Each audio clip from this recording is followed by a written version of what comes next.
This is a short video which can follow on from the main video in this playlist sequence. And the main video is the one with the flowing warrior two positions and the wide angle pose, the Pilates. In this short sequence, we just look at two practices, the Scaravelli style Trikonasana or triangle position and the half moon Ardha Chandrasana balance position. So let's come fairly far down the mat and checking in with our Tadasana, which should be pretty familiar if you've just come through from the last video. So the weight going through the soles of the feet and sense of the tailbone relaxing towards the earth and the crown of the head moving upwards.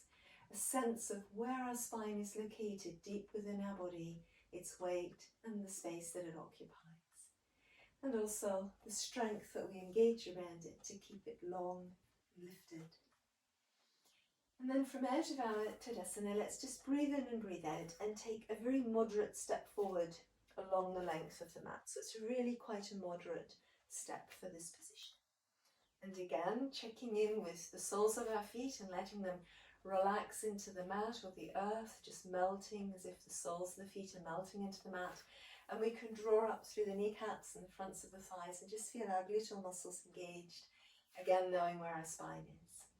And we're going to breathe in and breathe out to bring the arms up to shoulder height and to again let the shoulder blades sink down the back and settle.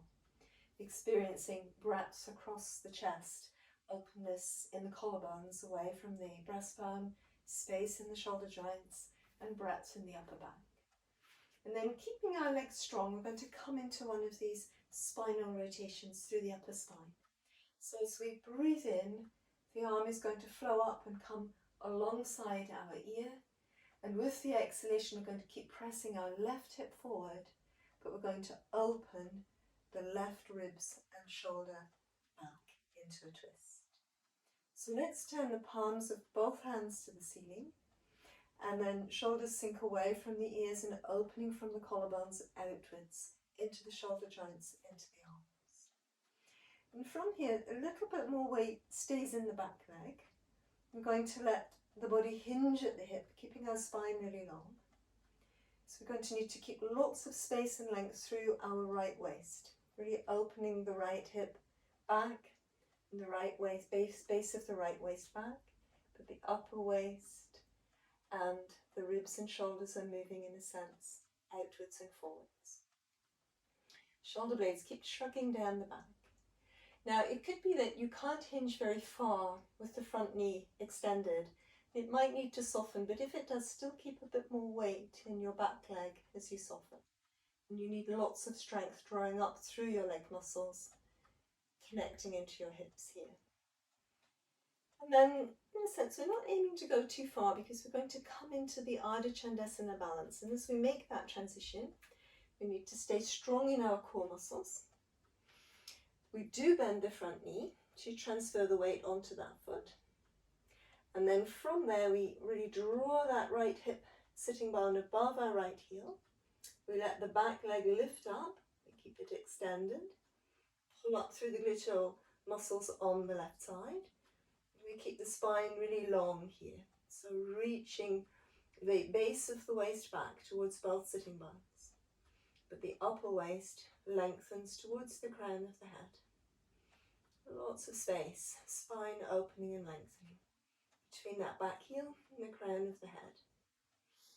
And then as you're ready again, just going to breathe out, bring that back foot down, you try to reposition it again, and lift up through the upper body. It might not have come down in exactly the same space. Breathing in to lift up, breathing out to untwist, and then again, we can just step up so that we're aligned and give ourselves a shake out. So it takes quite a lot of concentration. It's very different coming into the half moon pose from that quite short Scaravelli Trikonasana than it often is from the big lunge positions, the Pasakanasana, or even the big main Uddiyana Trikonasana position. Let's give it a go on the other side as well.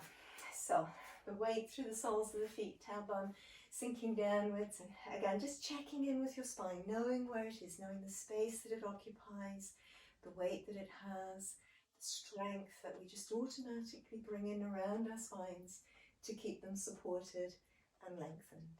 Just consciously connecting with that, so that when we're using all that strength and the spine in an unusual way, we're more ready to adapt to that unusual position. So we're in the Tadasana, and then let's think about an inhalation and an exhalation to step our left leg forwards this time. So I'll have my back to you on this practice round. So we breathe in, breathe out, and then again we drop the weight a bit more to the back leg. Strength coming up through the thighs, gluteal muscles working. Let's breathe in and breathe out to bring the arms up to the shoulder height, to let the shoulder blades sink down the back. Center strength, lower abdomen, navel, breastbone hugs back. Then, as you're ready, inhalation to let your right arm float up, comes alongside the ear, your spine can stretch at that point. With the exhalation, pressing your right hip forward, spiraling back through your upper spine. Both palms can turn to the ceiling. Collarbones open away from the breastbone, and the arms lengthen outwards from the collarbones through the upper arms into the forearms and the hands. And then again from here, it's this sense of hovering the pelvis up and a little bit off the thigh bones, using lots of strength in the lower abdomen. And again, just checking in all the time with the length through your spine, how you're supporting the length of the spine as you're moving here. And this under waist, we're trying to keep quite long. Base of the waist reaching back into that left hip and left sitting bone, and the upper waist lengthening outwards opposite direction.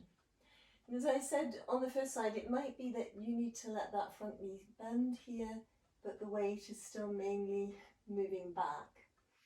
Upper back strength quite in place, as you might be able to see. Then, as we're ready to come into our Ardha Chandrasana position, we do need to bend that front knee, all of us, and take the weight into that front foot. Let the sitting bone lift in above the heel. Keep the muscles working on the underside of the waist and the ribs. Back leg lifts up. We use our gluteal muscles to bring it up. We try to keep it relatively extended, using the muscles on the front of the thigh and the inside of the knee.